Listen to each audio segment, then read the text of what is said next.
All right, welcome back, Sebastian here. So today I'm going to be analyzing the 2025 F1 title fight. 4 rounds to go, of course. Brazil, Vegas, Qatar, Abu Dhabi, and of course 3 drivers realistically still in contention for that drivers' championship: Lando Norris, Oscar Piastri, and of course Max Verstappen. Now, the fact that we even have 3 drivers within shouting distance, I guess, of the driver's title is a pretty remarkable and pretty rare occurrence. So I've calculated the gap from the driver's championship leader to P3 in the championship for each year, going back to 2007, with 4 Grand Prix remaining. Now, of course, there's more Grand Prix now, which means in theory the gap now, in recent years at least, has the potential to be much larger than it did, say, 15, 20 years ago when you only had, 17, 18 races a season. But still, it's a pretty remarkable fact when you look at the fact that there's only 4 seasons over the past, 18 or so, where there's the gap between championship leader and P3 is 40 points or less. Now, the first of those years is 2007. Lewis Hamilton was the championship leader that year. Kimi Raikkonen 40 points behind, I believe, in P3. And of course, he went on to win that title. 2008, with 4 rounds to go, Robert Kubica was third, 35 points gap to, I believe, then championship leaders. I think it was still Hamilton at that point. Of course, at this point, Kubica's season's flatlining, and he's not really in realistic championship, realistically in the championship height. And again, this is with, corrected for the current 25-point system. And then you have 2010, which is the real crazy one. 5 drivers were within 5 drivers, I think, were within 40 points. And third place, Sebastian Vettel, was actually within 20. And that's kind of the smallest year-on-year gap that over this time period that we're looking at. And then, of course, this year, 2025, Lando Norris, championship leader, and Max Verstappen in P3, 36 points behind. Again, just under that 40 mark that we're using as a cutoff for just this particular stat. So again, it is pretty remarkable that, this is the first time since 2010 where we're in this kind of situation where you do have a realistic 3-way title fight going into the final 4 races of the season. Now, where things stand. So taking a look at points, poles, wins, and podiums for each of our 3 championship contenders, Norris, of course, leads on 357, 1 clear of his teammate Piastri on 356. And then, of course, like I mentioned before, 36 points clear of Verstappen, who's on 321. Now, in terms of pole positions, this is a little bit interesting. So Norris and Piastri are basically tied with 5 poles apiece. Verstappen, 7 poles for him. So when you look at McLaren versus Red Bull, it's basically 10 for McLaren, 7 for Red Bull, and of course all of Red Bull's pole positions belonging to Verstappen. Now we get to wins. This is also relatively close. 6 wins for Norris, 7 wins for Piastri, and 5 wins for Verstappen. But when you get to podiums, this is kind of where there's a bit of a separation between the McLaren drivers and Verstappen. So Norris, 16 podiums, Piastri, 14 podiums, and then Verstappen, only 11 podiums from 20 races. So basically only ending up on the podium just slightly more than 50% of the time this season. And that's really been the big difference between McLaren and Red Bull in 2025. Even when McLaren don't win the Grand Prix, they more often than not end up on the podium. Whereas for Verstappen, he's either on the podium or it feels like he's miles off of it. And so that inconsistency from Red Bull in terms of just a straight fight between themselves and McLaren have definitely hurt themselves when it comes to the drivers' championship. And again, that's not really Verstappen's fault, and it's more of an issue with the fact that Red Bull, for most of this season, has been very, very inconsistent from race to race. Now, one question that's often brought up about this season, this championship fight, is whether should this be a 3-horse race at all? Should it only be a fight between the 2 McLaren drivers? Now, when you look at average pole gap, so basically you take the gap between pole position and everyone basically fastest qualifying time, and of course if you get pole position, that average pole gap would be 0, of course. And so far this season, through 20 races out of 24, McLaren's average pole gap is 68 hundredths of a second, so it's less than a tenth of a second, so very, very good. Red Bull, about 2 tenths further back, an average pole gap of of 2.57 tenths of a second. So interestingly enough, despite the fact that, the gap between poles is honestly not that big, 10 for McLaren, 7 for Verstappen, or Red Bull total, that pole gap of 2 tenths of a second is pretty big. So again, kind of suggests that Verstappen either gets pole or he's miles away from pole, which again kind of alludes to that inconsistency that I mentioned earlier. Now, the stat that I like to use to basically compare and contrast qualifying performance, race performance, is a stat called average minimum starting position and average minimum finishing position. And what this does is that it tries to build the most realistic picture, get as close to the truth as possible as how strong a car is, both in qualifying and in the Grand Prix. And so for this year, for McLaren, an average minimum starting position of 1.5 and an average minimum finishing position of 1.35. Those are both very, very good numbers. And we'll kind of compare them to some historical contemporaries who have similar stats to that. For Red Bull, average minimum starting position of 2.95, an average minimum finishing position of 3.5, which is over 2 positions worse than McLaren. And normally under those circumstances, there should be absolutely no circumstances where a car that's effectively finishing, 2 positions below the McLaren should be able to compete for the Drivers' Championship.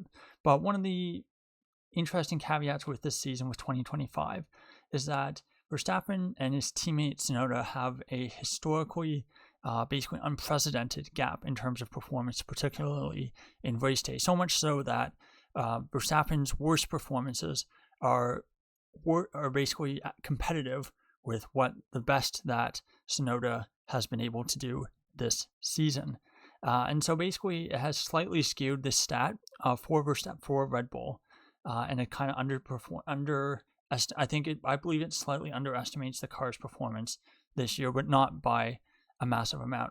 When I got rid of, just out of curiosity, Red Bull's 2 worst races for the stat, it actually dropped the number to, I think, about 2.8, but that would still be a gap of about 1.5, and still that's way too big of a gap for a team that should have had this Drivers' Championship fight locked down a long time ago, or at least made it an inter-team affair and not have this third party in Verstappen be involved to such a degree. So when you look at some of the historical contemporaries for McLaren for this season, for this average minimum finishing position stat, these are all the ones that are kind of relatively close, so basically within 0.1 position of this year's McLaren. So first you have the 2019 Mercedes, average minimum finishing position of 1.29. Then you have the 2011 Red Bull, average minimum finishing position 1.37. And then slightly worse than this year's McLaren, you have the 2017 Mercedes, 1.4. And then the 2001, 2004, and 2000 Ferrari, plus the 2013 Red Bull, interestingly enough, all sitting on 1.47. And again, this stat in a vacuum is not a great indicator of whether this team or whether this car should have, basically destroyed everyone, because obviously where that second place team is also pretty important, and that can vary quite a bit from year to year. So the gap to the next best team in terms of this average minimum finishing position, 2019 for Mercedes, it was 1.11, and that was, of course, Ferrari. 2011 Red Bull, 0.74, that was McLaren. 2025, again, depending on if you take the stat at face value, that would be a 2.15 position gap between the McLaren and the Red Bull, which again is bigger than any of the other teams on this list. Or if you take I'm kind of doing this as like an olive branch, because of course if I did this with the McLaren, of course their stat would also improve, but kind of as like a bit of an olive branch here. So for McLaren, it would be basically a range of 1.48 to 2.15 there. Then you have the 2017 Mercedes. The closest team to them was, of course, Ferrari, a gap of 0.7. Again, there was a bit of a championship fight there between Vettel and Hamilton, but ultimately Hamilton ended up winning out with a pretty good margin there. Then for 2001 Ferrari, that year the rival would have been Williams, I believe. The gap to that team was 1.24. 2000 Ferrari, this was to McLaren, and this was actually the closest of all the teams on this board. That was 0.12. And then for 2013 Red Bull, pretty big gap 1.69. So I would say generally, I did this video almost a month ago, I would say, and it was basically looking at, how many championship, challenging cars have drivers had throughout their careers. I think the cutoff I did for that was basically 0.5 or so, or 0.75 roughly. And basically, if a car is within 0.7, 0.75 in the constructors, basically to that championship winning team, I judged that they had a championship challenging car. So, for example, Vettel's Ferrari in 2017 would have been judged as a championship challenging car, but for example, Alonso's Ferrari in 2013 would not be because the gap is so much bigger. So again, when you compare this year's McLaren and that gap to this year's Red Bull, for whichever number you use, and again you compare that to other historical teams and their rivals, this is a gap that is really quite big, and under no circumstances should the gap really, in the Drivers' Championship, should it really be this close. So now I want to take a look at driver performance through 2025. And so we have 3 stats on the board. We have quality rating, race rating, and then points above expected with my expected points model. Just to kind of reduce the clutter and reduce the actual numbers on the board, I've just done the ranking for the quality rating and the race rating, just to keep things a little bit simple. So for Norris, he ranks 5th in the quality rating, 2nd in the race rating. Piastri ranks 3rd in quality rating so far this year, and 6th in race rating. And for Verstappen, pretty self-explanatory, ranks 1st in quality rating and also ranks 1st in race rating. Now, when you look at points above expected, this is a little bit more interesting because it is, of course, a bit more tangible and applicable to this championship fight. So for Norris, interestingly enough, despite the fact that he's had, quite a bit of criticism leveled at him this year, his points above expected is in the positive. It's a positive 17.1. However, for Piastri, it's in the negative, negative 9.4. And then when you look at Verstappen, positive 68.5. So pretty massive difference there between Verstappen and the 2 McLaren drivers there, where, Verstappen's basically up here. Norris is okay, he's still in the positive, but then, of course, have Piastri, who's in the negative.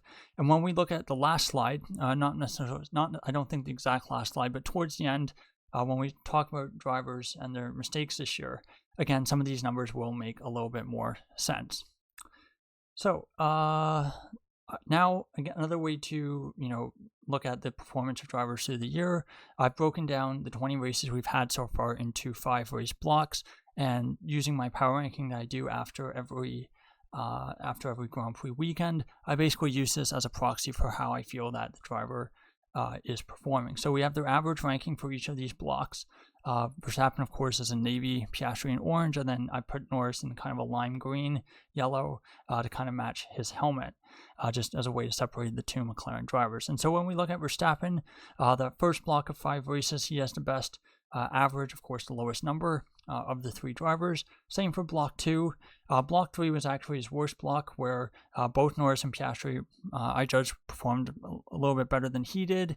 And then, of course, block 4, you have a massive kind of switch where, Verstappen's the best performing driver. And then a little bit further back is Norris. And then miles back is Piastri, who the 3 drivers for all 4 blocks has a single worst block by a pretty big margin. I think his average in my power rankings that this last 5 race block is about 12 or so, which is pretty poor. But just in terms of our overall trend, you can see for the 2 McLaren drivers, Piastri kind of started out as the, what I judged the better performing of the 2 drivers through those first 3 blocks. But, Norris started kind of poorly, but has gotten better as the season's got along, and he's kind of been a bit more consistent block 3 and block 4. And then, of course, for Piastri, this block is kind of a bit of an aberration. It'll be really interesting to see what happens those final 4 races of the season. Is this a bit of an aberration, or is this kind of a real trend that's going to continue until the end of the season? So I think I've talked enough about driver performance for all 3 of the drivers in the championship. And I think, generally, I think most people would accept that, Verstappen has generally been performing the best of the 3 drivers. And between Norris and Piastri, it's pretty close. between the two of them. So one of the things I'm seeing quite often on the internet, particularly on the website called The Race, it's a pretty good website, I should say, in terms of F1 coverage, and it has a pretty interesting comment section that I read quite a bit. I'm not going to say who it is, but there's one particular individual who almost every single article about Verstappen or the title fight, he always says that Verstappen is going to, if Verstappen is within like 15 points of the title at the end, he's going to regret what happened in Spain. He's going to regret what happened in Silverstone. And he's basically going to have lost the title. And, I don't really like or agree with this kind of particular brand of kind of whataboutism, like, oh, if Spain had gone differently or if Silverstone had gone differently, things would be so different. And of course, kind of pinning the blame on Verstappen, where I think realistically speaking, that's definitely not the case. So we're going to be looking at that kind of argument and for all three drivers, because again, if you're going to apply that kind of logic, oh, if this driver didn't make his mistakes, he would be so much closer. I think you also have to apply that same logic to his the other direct competitors, which of course are Norris and Piastri. So that's what we're going to do today, and we're going to talk about how this has potentially influenced the championship as well. So this is points lost this year through either driver error or through basically a combination of driver just kind of being a bit slow and well off the pace. And I didn't just do it with like, oh, this driver was a little bit slower than their teammate, but I tried to do it where there was like a pretty considerable gap between one or the other. And I felt like these drivers, these particular weekends, this driver was, really well off the pace. So first we're going to start with Norris, and we're going to go in chronological order for all three drivers. So first for Norris, the first one that comes to mind is China. In the China sprint, poor qualifying for him there, and then a bit of a poor start, and he basically only ends up scoring that 1 point in the sprint, losing quite a bit to both to Piastri and Verstappen in the process. Then we get to Bahrain, another poor qualifying session here, and again is forced to do a bit of a recovery drive in the Grand Prix, and ends up P3, but still definitely should have ended up P2 at a point in the time where, this was a weekend where Verstappen was kind of nowhere in Red Bull, and so this should have been a pretty easy 1-2 for McLaren. Then we get to the third race I'm going to talk about, and this is Saudi Arabia. This is a bit more obvious. Crashed pretty heavily in qualifying, and even more so than Bahrain, was forced to have pretty considerable, comeback through this weekend, but still lost out on points that he otherwise should have been able to secure pretty comfortably. Now, the last two weekends, one of them is pretty obvious. This is, of course, Canada, where he basically crashed into the back of his teammate, racing for P4, and while he was in P5, of course, and so then again, crashed out of the race there and ended up with no points. And then the last one I have is Baku, where it's a bit similar to, China and Bahrain, in the sense I feel like this is a weekend where Norris, underperformed quite a bit here. Probably should have ended up on the podium. I know the McLaren was not quite as strong as it had been in some previous races, but still I think a podium was definitely a possibility here, and a bit of underperformance in qualifying meant that, come race day, he was forced to, try to do something, but unfortunately, racing was really, really difficult. Overtaking was difficult at the Baku Grand Prix that weekend, so again, was kind of forced, into a pretty poor P7 at the checkered flag. Now, when we get to Piastri, points lost in 2025, interestingly, it was also, again, 5 weekends I counted that I felt were like pretty significant. And so the first of those, of course, was Australia. Spun in the closing stages on a slightly damp track. Went from P2 on the road down to P9. So again, pretty big points lost there. The second weekend was, of course, the pretty controversial penalty in Silverstone, where he was basically given a 10-second penalty for driving erratically behind the safety car, I believe it was. And so this was one where I know obviously it was a pretty controversial penalty at the time, and you can, argue whether this is even a mistake, but nonetheless, Piastri's actions during this particular phase of the Grand Prix did basically cost him the race win for the British Grand Prix. Then we get to race 3. I don't think anyone will be questioning this. This is the disaster that was the Azerbaijan Grand Prix. Crashed in qualifying, stalled at the start, and then crashed a couple corners into Grand Prix. And again, a bit similar to Norris. I think a podium for the weekend as a whole, I think a podium was possible. And so I think, again, that's a pretty big haul of points lost there. Then we get the 2 most recent weekends. I'm just going to put them both up together since it was back-to-back. Of course, U.S. Grand Prix, very aggressive, ambitious move in turn 1 at the sprint. Takes himself out, takes his teammate as well, and it really helps Max Verstappen there. While this was a racing incident, and of course, Piastri was not penalized for this, I did feel like, if you had to choose one driver to blame for this incident, I would have chosen Piastri just for being a little bit too aggressive, a little bit of a too high danger, move at the first corner. And then, of course, during the Grand Prix, main qualifying was also quite slow. And same can basically be said for Mexico. Very poor qualifying, out-qualified by, I think, half a second roughly, and then finished about 40 seconds behind his teammate in a Grand Prix that his teammate basically dominated. So those are kind of the 5 big weekends I felt Piastri kind of lost out on points through errors on kind of his side. And then we get to Verstappen, and it's a bit of a tough one here. So, of course, for the 2 McLarens, if they have a weekend where they're, miles off the pace, their teammate has a really good weekend, you can look at that and say, yeah, there's a pretty big gap there, this driver should have, performed at a higher level. But of course, with Verstappen, Tsunoda is basically performed so poorly that it's much harder to gauge if Verstappen's having a bad weekend or if the car is just awful. And so there have been weekends like Hungary, or even last time I think in Mexico, where Tsunoda, I think, was only out-qualified by about 0.2 of a second, and you look at that and say, okay, was that Verstappen underperforming, or was that just a bit of circumstantial, or was that the limit of the car? Because normally you would look at a driver out-qualifying their teammate by 0.2 of a second, but when you compare that to his median for the season as a whole, it is closer than what you would normally have. So again, it's a little bit tougher for Verstappen to clearly identify weekends where he's slow, just because his teammate is so far off. So that is one thing that's kind of a little bit harder to judge with Verstappen. But the 2 really obvious ones, number 1 is the road rage incident at the Spanish Grand Prix, where of course he kind of got a bit aggressive with George Russell, given a penalty for that, and a weekend where he would have ended up finishing 5th on the road, where he got a bit unlucky with the safety car. He ended up finishing, I believe it was 10th or 9th or 10th on the road, so big haul of points there. And then, of course, the other one is he spun on the safety car restart at the British Grand Prix. This one was a little bit unfortunate. Red Bull had basically gambled on a dry setup. Verstappen had a very low downforce rear wing, and of course, in wet conditions, that's a pretty bad idea.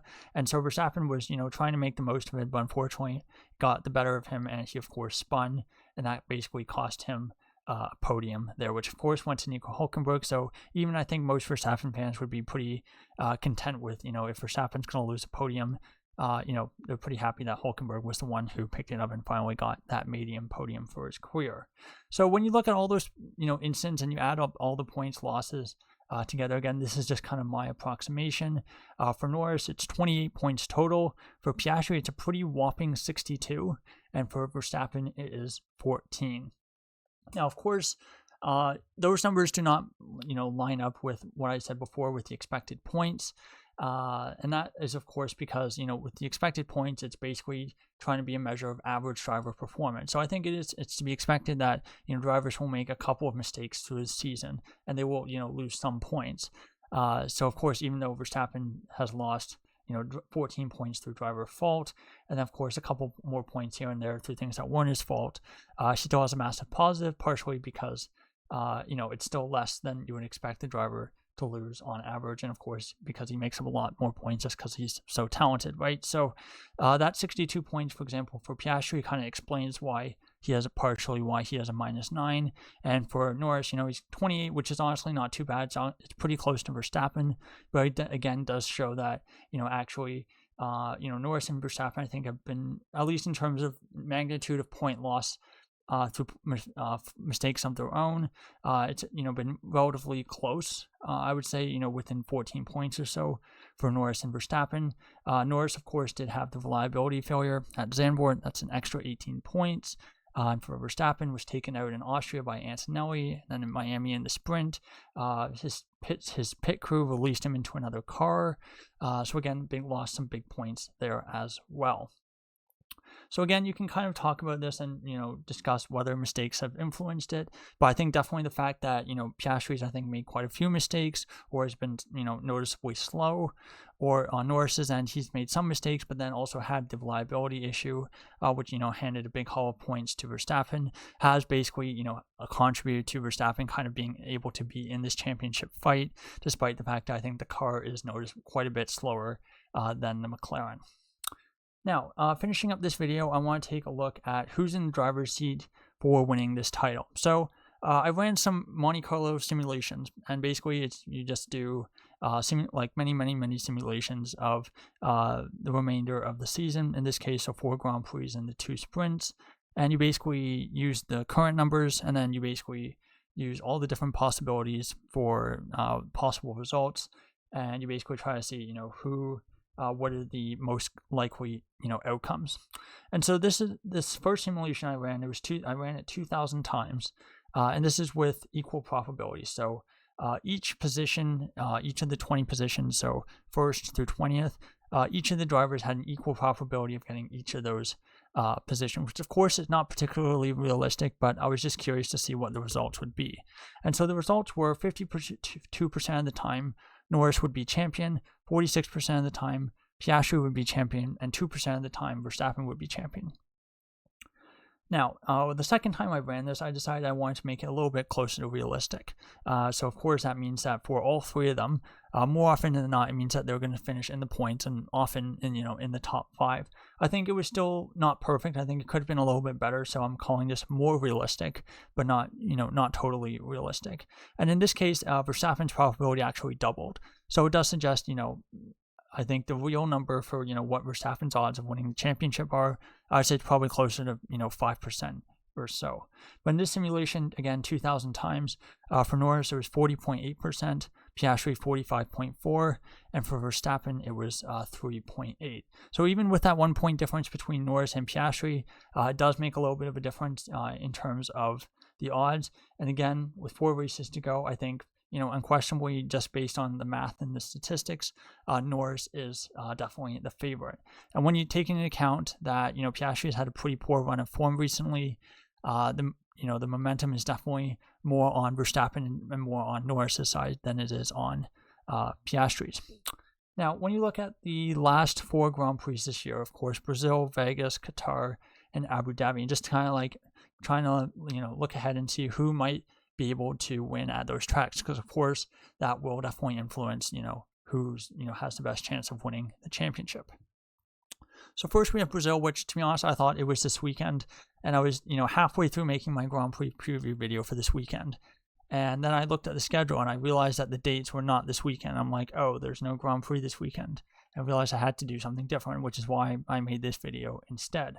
So first for Brazil, I think this is going to be a real wild card. If it rains during the Brazilian Grand Prix weekend, I think that definitely favors Verstappen, just because he has such a strong record in the wet conditions. I think the Red Bull car is in a much better place than it was at the start of the season or at the middle of the season when we had wet races in Australia or in Silverstone, for example. So I think if it's a wet Grand Prix, I do think that favors Verstappen. Another thing that's been noted recently is that asphalt grip, and basically the grip of the circuit, has been a real differentiating factor between Norris and Piastri, with Piastri doing really well on high grip circuits and Norris doing really well on the low grip circuits. And so I went and looked at the historical kind of infographics that Pirelli put out for each Grand Prix, basically, and I looked at what stat they had for circuit grip. And I believe for these 4 tracks, Brazil and Qatar were basically a 3, so it's kind of middle of the range. Vegas was a 2, and Abu Dhabi was a 4. So basically, Abu Dhabi is the highest grip circuit, Vegas is the lowest grip, which makes sense. It's a street circuit, and then Brazil and Qatar were kind of in the middle. And for reference, COTA and Mexico, I believe, were also both 2. So in theory, that means that, I would say in terms of relative performance difference between Norris and Piastri, I think probably pretty close between the two of them at Brazil. But again, I think they should do pretty well in Brazil, but I think if it rains, Verstappen would definitely has to be the favorite there. Then we get to Vegas, which is definitely low downforce track, which in theory should really suit Red Bull and Verstappen, given that they did so well in Italy, in Monza, and in Baku. That being said, it is rather low grip track, and given that Red Bull really struggled with that in Mexico, it will be interesting to see how they do. That being said, Vegas, you run a lot lower downforce setup than you do in Mexico, so I still think Verstappen should be the favorite in Vegas. Then we get to Qatar, and Qatar is a really high-speed track, a lot of high-speed corners. I think Verstappen did very, very well here last year, and it seems like this year's Red Bull does seem to do pretty well in the high-speed corners, even though this is an area where historically, Red Bull, historically McLaren have been really, really good. And Piastri and Norris have been relatively close in performance here, so I do think it should be close between them. And just going back to Vegas, I think if I had to choose a McLaren driver there, I would pick Norris over Piastri in Vegas. And then we get to Abu Dhabi, highest grip track on the calendar, and I think one that has a lot of slow speed corners, which I think probably does not suit Verstappen, just because of the downforce, given it's relatively a medium downforce track, I would say. So I do think McLaren should have the edge there, and I would probably give the edge to Piastri if I had to favor one driver over another. So I would say of the 4 remaining tracks on the calendar, I would say probably Verstappen could win 3 of those. I think realistically he could win Brazil, could win Vegas, could win Qatar. I think Abu Dhabi will be a bit tricky. But again, I think between the 2 McLaren drivers, I think it's pretty evenly split. I would say I would probably pick Norris for Brazil and Vegas, because Norris has never been out-qualified by a teammate in Brazil. And I think low grip in Vegas should also favor him. But I think, Piastri might be a little bit better at both Qatar and in Abu Dhabi. And so if you have the situation where it's basically split like this, I think it could be very, very close between the 2 McLarens for those final 4 races. And I think that both of them are going to have a one at least really poor weekend where they're, I would say, below 5th or 6th. In order for Verstappen to basically have a chance at this title. I think if they basically finish 2nd and 3rd every Grand Prix, even if Verstappen wins every Grand Prix, I think it's going to be very, very tight, very close there. So, I think it's hard to say. If I had to choose right now, I would probably pick Norris, just because I think he's in better form overall compared to Piastri. And again, he does have quite a big buffer over Verstappen. So if I had to choose who I would choose to win the Drivers' Championship now, just based on the probabilities and based on momentum and all of that, I would choose Norris to win his first Drivers' Championship. But I do think it's going to be pretty close between the 2 of them, between himself and Piastri. And again, we'll see how close Verstappen can get through these final 4 races. I think, honestly, if Verstappen can go into the title in the final race of the season, Abu Dhabi, still in title contention, I think that would be a massive achievement. Just because of, I think it's pretty clear there is a bit of a car difference there, performance difference between the 2 cars. And, even if he doesn't win the season, win the title this season, it will still go down in history likely as, a very, very, very strong season, up there with, Schumacher in 96 in the Ferrari, or Alonso in 2012, also in the Ferrari.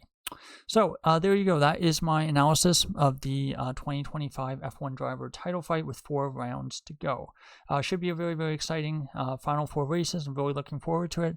Thank you so much for watching the video, and goodbye.